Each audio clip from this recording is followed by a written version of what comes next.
कृष्णाय वासुदेवाय हरये परमात्मने प्रणतः क्लेशनाशाय गोविंदाय नमो नमः। वसुदेवं सुतं देवं कंसचारूणमर्दनं देवकी परमानंदम कृष्णं वंदे जगद्गुरु।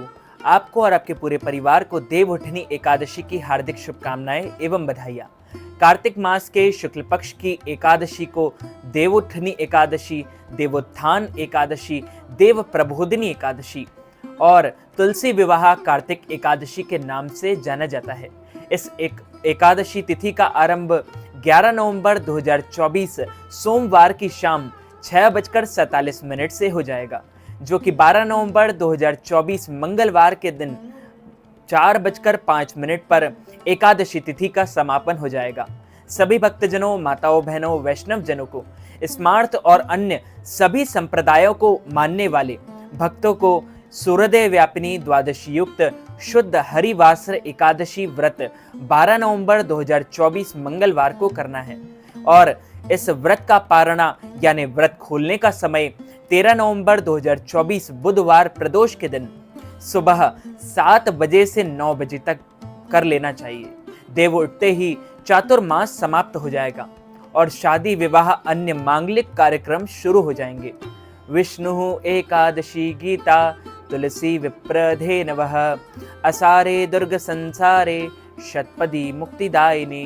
अर्थात भगवान श्री हरि विष्णु जी का पूजन करना, एकादशी का व्रत रखना, गीता जी का पाठ करना, तुलसी जी का पूजन एवं दर्शन करना, ब्राह्मणों की सेवा करना, दान करना, भोजन कराना, गौ माता की रक्षा व सेवा करना, यह 6 कार्य इस कठिन संसार सागर को पार कराने हेतु मुक्तिदायक बताए गए हैं। पूरे वर्ष में 24 एकादशी आती है, लेकिन जिस साल अधिक मास या पुरुषोत्तम मास आता है उस साल 2 एकादशी अधिक यानी कुल मिलाकर 26 एकादशी आती है। प्रत्येक महीने में 2 बार, एक कृष्ण पक्ष और दूसरी शुक्ल पक्ष। दोनों ही एकादशियों का भिन्न भिन्न महत्व हमारे पुराणों एवं धर्म ग्रंथों में बताया गया है। एकादशी का व्रत भगवान श्री लक्ष्मी नारायण जी का परम प्रिय व्रत है। एकादशी का व्रत करने मात्र से मनुष्यों के कई जन्मों के पाप जड़ से नष्ट हो जाते हैं तथा उनके पुण्यों का उदय होता है। जब मनुष्य के जन्म जन्मांतर के पाप नष्ट हो जाते हैं तभी उन्हें सांसारिक एवं भौतिक सुखों की प्राप्ति होती है।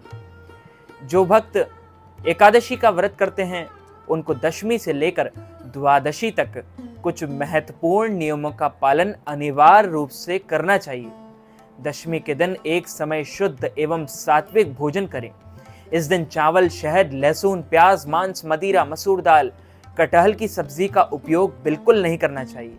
दशमी के दिन पराये अन्न अर्थात दूसरे के घर का भोजन बिल्कुल भी नहीं करना चाहिए। ब्रह्मचर्य व्रत का पालन करना चाहिए। एकादशी के दिन सुबह जल्दी उठकर स्नान करके पूजा अर्चना कर एकादशी व्रत का संकल्प धारण करें।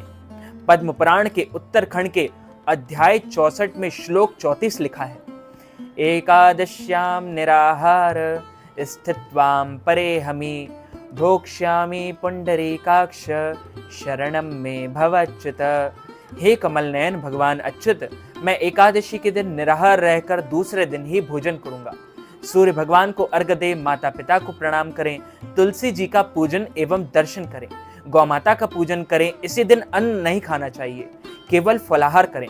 सर्वोत्तम फलाहार गाय का दूध व फल होते हैं। इस दिन झूठ न बोलें, क्रोध न करें, लड़ाई झगड़ा एवं वाद विवाद बिल्कुल न करें और ब्रह्मचर्य व्रत का पालन करते रहना चाहिए। दाढ़ी कटिंग व शेविंग न करें, किसी का भी आप अपमान या अनादर न करें, दिन में ना सोए, रात्रि जागरण करें और पूजन पाठ करके ब्राह्मण के मुख से ही एकादशी व्रत कथा का श्रवण करें। कथा सुनने के बाद यथाशक्ति उन्हें दान दक्षिणा में प्रदान करें और एकादशी के अगले दिन ही व्रत का पारणा करें। इस बार देवउठनी एकादशी 12 नवंबर 2024 मंगलवार के दिन है। पारणा का समय आप सभी को 13 नवंबर 2024 बुधवार प्रदोष के दिन सुबह 7 बजे से सुबह 9 बजे तक कर लेना चाहिए। पारणा आप तुलसी पत्र से भी कर सकते हैं, यह बहुत शुद्ध माना जाता है। बोले श्री लक्ष्मी नारायण भगवान की जय, श्री वृंदावन बिहारी लाल की जय, श्री गिरिराज धरण की जय।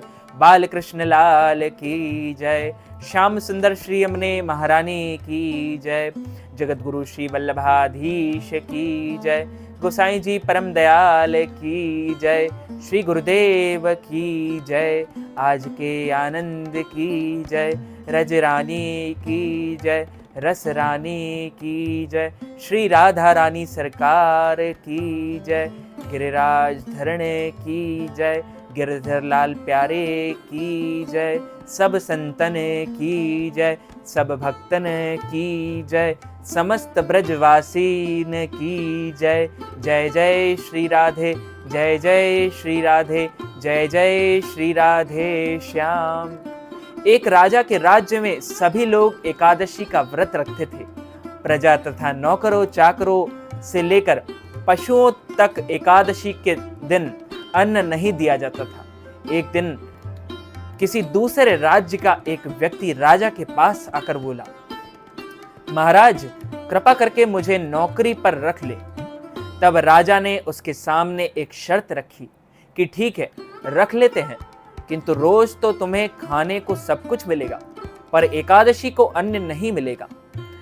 उस व्यक्ति ने उस समय हाँ कर ली, पर एकादशी के दिन जब उसे फलहार का सामान दिया गया तो वह राजा के सामने जाकर गिड़गिड़ाने लगा, महाराज इससे मेरा पेट नहीं भरेगा, मैं भूखा ही मर जाऊंगा, मुझे अन्न दे दो। राजा ने उसे शर्त की बात याद दिलाई, पर वह अन्न छोड़ने को राजी नहीं हुआ। जब राजा ने उसे आटा दाल चावल आदि दिए, वह नित्य प्रति की तरह नदी पर पहुंचा और स्नान कर भोजन पकाने लगा। जब भोजन बन गया तो वह भगवान को बुलाने लगा कि आओ भगवान भोजन तैयार है। और उसके बुलाने पर पीतांबर धारण किए भगवान चतुर्भुज रूप में आ पहुंचे तथा प्रेम से उसके साथ भोजन करने लगे।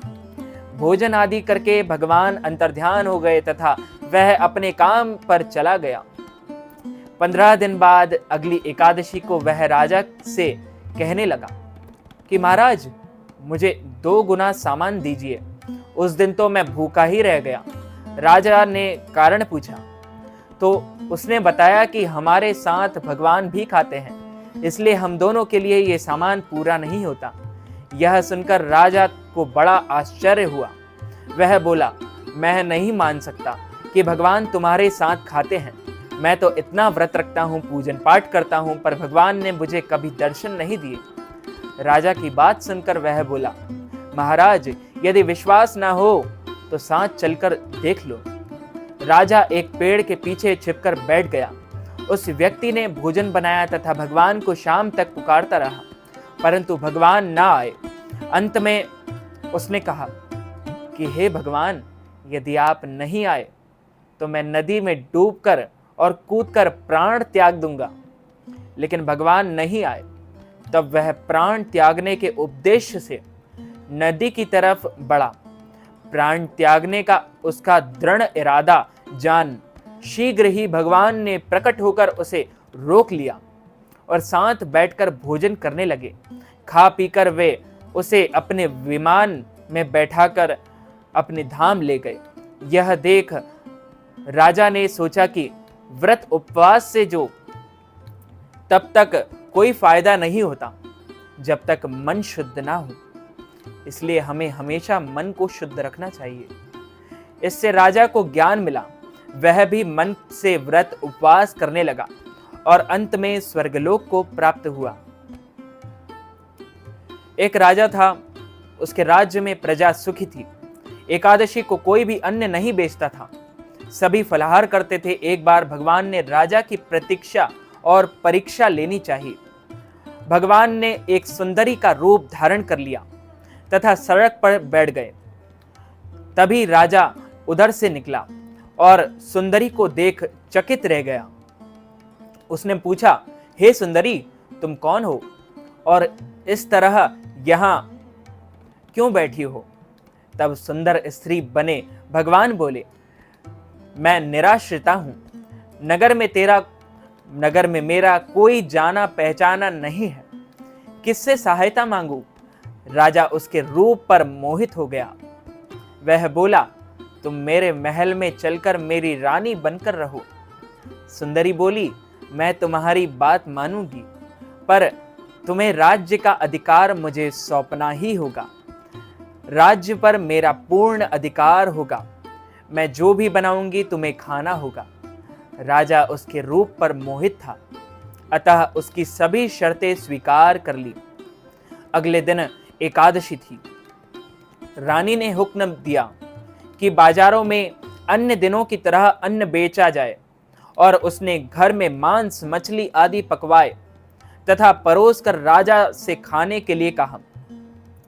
यह देखकर राजा बोला, रानी, आज एकादशी है, मैं तो केवल फलाहार ही करूंगा।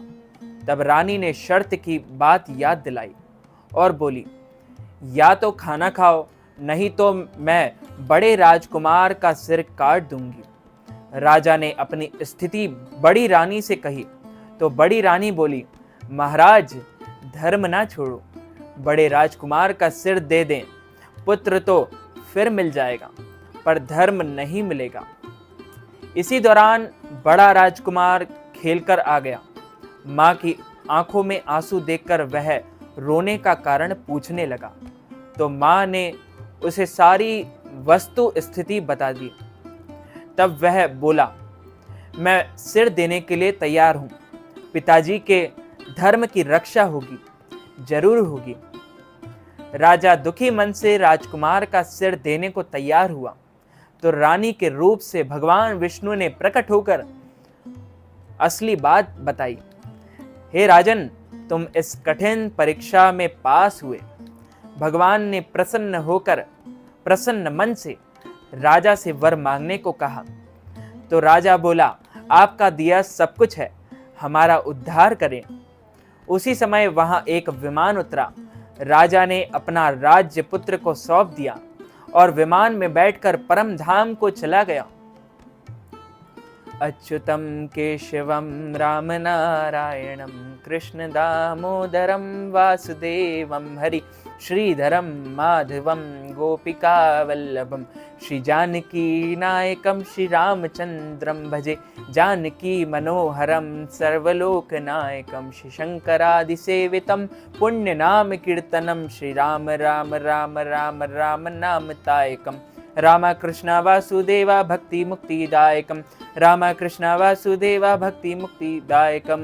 बोलिए श्री वृंदावन बिहारी लाल की जय, श्री गिरिराज धरण की जय, बाल कृष्ण लाल की जय, श्याम सुंदर श्री यमुने महारानी की जय, जगत गुरु श्री वल्लभाधीश की जय, गोसाई जी परम दयाल की जय, श्री गुरुदेव की जय, लाडले लाल की जय, आज के आनंद की जय, रजरानी की जय, रसरानी की जय, श्री राधा रानी सरकार की जय, सब संतन की जय, सब भक्तन की जय, समस्त ब्रजवासीन की जय। जय जय श्री राधे, जय जय श्री राधे, जय जय श्री राधे। देवउठनी एकादशी के निमित्त यदि आप ब्राह्मणों को फलाहार करवाना चाहते हैं, अन्नदान, वस्त्रदान, गौदान, तिलदान अथवा देवउठनी एकादशी के पारणा के निमित्त हमें कोई भी दान दक्षिणा आप प्रदान करना चाहते हैं, तो स्क्रीन पर दिख रहे QR कोड पर, बार कोड पर स्कैन करके हमें नगद राशि, धनराशि प्रदान करके देवउठनी एकादशी का संपूर्ण पुण्य लाभ प्राप्त कर सकते हैं। इस वीडियो को ज़्यादा से ज़्यादा लोगों तक शेयर कीजिएगा, लाइक कीजिएगा, कमेंट कीजिएगा और सब्सक्राइब करके बेल आइकन को भी ऑन कर लीजिए। ऐसे ही नए नए वीडियोस देखने के लिए आप सभी को सादर जय श्री कृष्ण।